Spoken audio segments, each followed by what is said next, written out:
Cycle 3, Week 5 for Fine Arts, and we're doing perspective art today. And so one of the big differences, the way to start this lesson is showing students two-dimensional shapes. So here's a square, and then we're in perspective, creating depth and dimension. We add the other sides and shadow and lines that give us the idea of a three-dimensional object, but captured in two-dimensional on a piece of paper. So I've got a number of examples that will be in the binder and two different project ideas depending on the level of your students. So we'll just walk through some of the grammar illustrated in this Dorothy Lang photograph. She photographed during the Great Depression. And so this is one of hers, and this really is a great example of two-point perspective. In the project, I'll show you one-point perspective. Well, here I'll show you one-point perspective also, but this one's two-point perspective. So first, we see that there's this horizon line where the sky and the ground meet. So that's our horizon line, would be right here, kind of a little bit of a mountains there also. And then the vanishing point would be if we just look at this road, which starts really wide and gets narrow, narrow, narrow, is this point where we can't really see the road anymore. So that would be on the horizon line, would be right about up here, would be our vanishing point. And so in two-point perspective, there would be two vanishing points. In one-point perspective, of course, there'd be one vanishing point. In real life, there's many vanishing points. When we're drawing two-point perspective, all of the objects would kind of be lined up at the right angles, and I'll show you that in the project here. But the other point for the two-point perspective is one way we could see that is if we took the lines of the back of the truck here, or up here, the lines on the back of the cab of the truck there, they would extend those out. We could use a ruler to extend those out and find that that other point on the horizon line would be way off of the photograph, way off the paper, somewhere over here, where they would line up on the horizon line. So horizon line, vanishing point, and then we also have the use of size. So size and detail, kind of something we covered last cycle when we were doing our landscape paintings, is that so we can see a lot of detail. The size of the rocks here on the road is one example, are much larger, and as they go back, we see less and less detail, less shading and lines on the rocks, gravel on the road. We see less detail, and they just kind of get smaller and smaller and smaller as they go towards that vanishing point. So size, starting big, getting small, and then the detail. There's much more detail in the front of those larger objects, and less detail as we go towards the horizon line and the vanishing point. And we also see shadow, adds depth and dimension here. The shadow, it grounds an object, tells us that it's on the ground when we see the shadow meet the object. And you can see that on the examples up here too. And then we have shading. So on the objects themselves, areas where there's shading, so the back of the truck is shaded versus this side where the light is coming from this side. So this side is lighter than the back. So that also tells us it's not just flat, those two halves, but they're at an angle to each other. Overlapping, so the baby and the mother here are very close, so the baby is overlapping, so we can't see the bottom of the mother's dress because the baby's directly in front of it. So that's one example of overlapping. And obviously there's lots of layers of things in this photograph that we can see overlapping. Like we can't see the bottom of this telephone pole because that's close to the front of the truck, and so the truck is overlapping our view of the telephone pole. Spacing, so this is a great one for spacing because we can see the telephone pole here to the next one, there's a large space, and then the spacing between each of the telephone poles gets smaller and smaller as we get closer to that vanishing point. And then size, I already talked about size. So we could take our ruler even on this photograph and see how the tops of the telephone poles, if we were to draw a line here, that would tell us the vanishing point is right here. Or take the bottom, take the road, any of those points we can lay our ruler on it to find those points in there. So that's a good example of 2-point.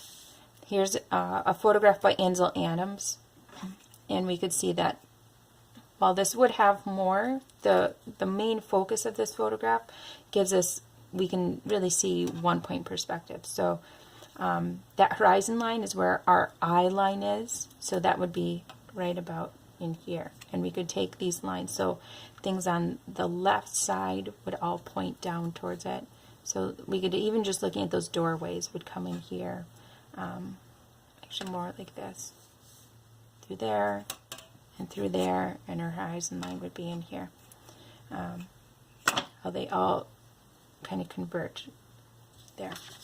Okay, so here's some other examples, and I believe these two are, there are larger examples in the binder already too. This is the election, county election by Bingham. So we can even see here that we talked about this in landscape, that we have when we're doing our landscape painting, that the darker, more rich colors are in the foreground here, and we go towards the background. Those objects are smaller. There's a tiny person back here, but there are big people up here. But everything in the background here is all lighter, less rich color. So that also tells us there's depth in this painting. You could talk about overlapping of people, scale of the trees. There it gets smaller and smaller. And shading, shadows, connect right to the bottom of this person, so we know that person's sitting right on the ground. The Midnight Ride of Paul Revere by Grant Wood. So this is a 1931 painting, and we can see that even though this is a curvy road, it's still showing that size difference to the road. It looks much wider here than it does back here as it goes towards the horizon, which is kind of way up here. And scale, trees, that they get smaller back here, and shadows overlapping are all, we can see those examples in here. So here's Edward Hopper, 1943 and 42. So this is one of his most famous works, Nighthawks. But so we can see, we could take a ruler and line up the windows here to find where that, and the road to find out where that vanishing point would be on the horizon, and find where the horizon line is, because we can't see in this painting where the sky and the ground meet. So, but we could take out the lines that we can see in here to find where the horizon line would be behind these buildings and the vanishing point. And here's an interior there that's also showing us those perspective lines. So we could line up the lines here, way off of our paper, and even the bottom of those pieces of furniture, and the tops and the railing would all point to the same vanishing points.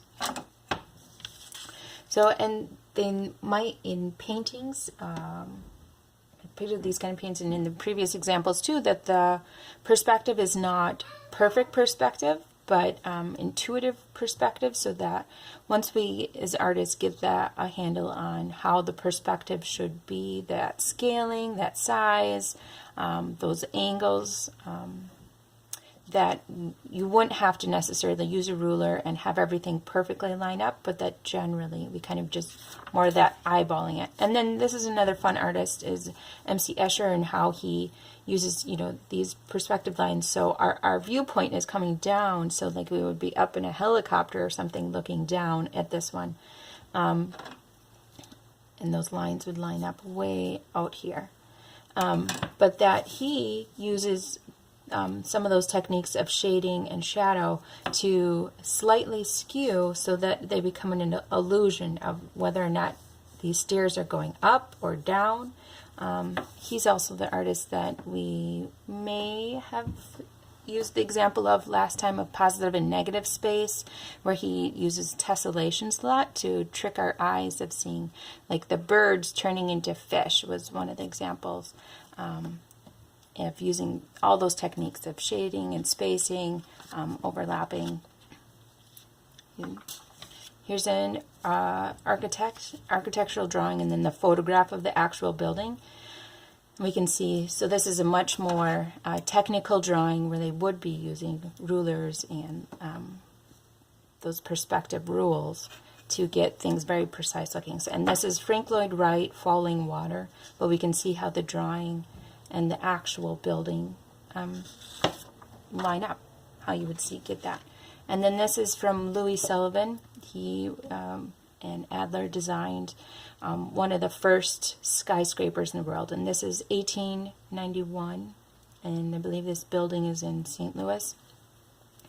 But he does have buildings around, even here in Wisconsin. There is a bank that nearby that's very beautiful. He's really well known for all the detail in grill work and elevators and doors and cement work. That's just beautiful. But this is a photograph also of that building, and we could see where those perspective lines all go to that vanishing point. So all these windows, those angles, would all go towards one vanishing point. So this will be the drawing inspiration for the perspective drawing for the older kids. But first we'll just show project time. So I would start by showing kids this. All these things will be in the binder, and this specifically for, these will be in page protectors, but you could, and multiple copies, so you could have students even just trace these depending on how much time you have, or just look at these and be able to use even a half sheet of paper, blank paper, to draw their own. Starting with the square, so starting with that face basic shape and adding the angles to make these lines are parallel, these lines are parallel, and to connect there to add the depth. And the dash lines just show those interior lines that if you had a solid shape you wouldn't see those lines.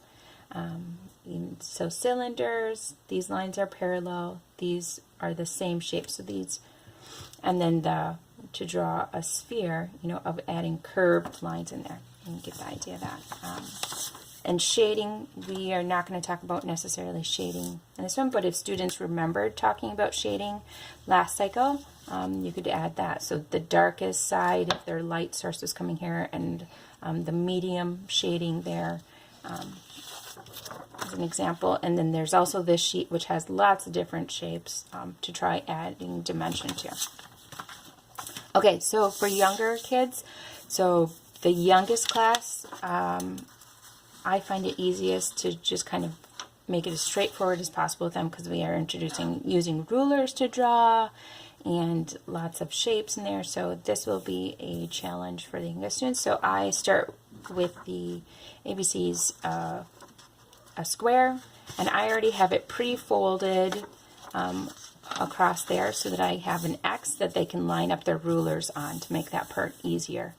So starting with putting a dot here where those X's meet, where those two lines meet, and putting a ruler on there to make the horizon line. We talk about that grammatically there. And then I have them trace those folded lines to be able to, those lines that converge on the vanishing point, because those will help us to make all the trees and like that, straightforward. So now then I would have them do between the horizon line and this converging line to add the circular shapes, just going back to oils, of some different trees, and start with that. So adding in trees, and then add tree trunks, and the tree trunks should get skinnier as they get towards that vanishing point. So doing that, and then so that is using scale, and you could also take it to the next level, and you could do overlapping, so you could put another tree behind, or in between, but that you wouldn't see the whole shape, we would just see part of that shape there. So the clouds are doing that same thing in this top triangle. So we have the biggest clouds up towards the top, so those ones are closest to us, and then we do another cloud, and it's going to get smaller, and the spacing there, and they're going to get closer and closer together, the clouds, and smaller as they get towards that vanishing point. and less detailed also. So I might just do kind of curved lines as it gets towards the vanishing point instead of doing the edges of the clouds, is one example. And then depending on how much time you have, you could just make it a road in the bottom triangle as it goes towards that horizon line. And so the dashed lines, the yellow dashed lines of our road would be longest at the bottom, which is closest to us in the foreground. And as they go towards the background, the horizon, the vanishing point, they get smaller, shorter lines and closer together until they just kind of look like a solid line right before that. You could have them add whatever they want to, flowers or car or whatever they want to draw to add in that, or add color to it. So that's the that's one idea for the young kids. And then for older students, I would have them practice doing a 2-point perspective. So we're really just not thinking of it as such an overwhelming project, but we're just drawing a big box, and then we're drawing smaller boxes for the windows, and they can add in any other details they want. So start with having them draw a horizon line across the paper, and then draw in 2 points to be their 2 vanishing points, because we're drawing a 2-point perspective. And then from there we draw a line parallel to the edges of the paper of however high they want it to be, however big that line is. But that is the front corner of our building. And so we draw that, and then I take from that bottom line and line it up to the vanishing point. I draw this line all the way up to the vanishing point, because I can line up a bunch of things and erase those lines. So kind of emphasize making light lines will help students too. Take the top of that line, that corner edge of my building, and draw that towards the vanishing point, and then I have that. So then I have those top edges, and I just made mine darker so they would stand out a little more. And then you can come in and decide where you want the back edge of this face of the building, to how big you want that to be, and it's going to be parallel to this. So if you really want to be very technical, you could measure, my ruler is really big, measure, you want this to be 2.5 inches, so you could measure from that line, or you can just generally, I want it to be parallel.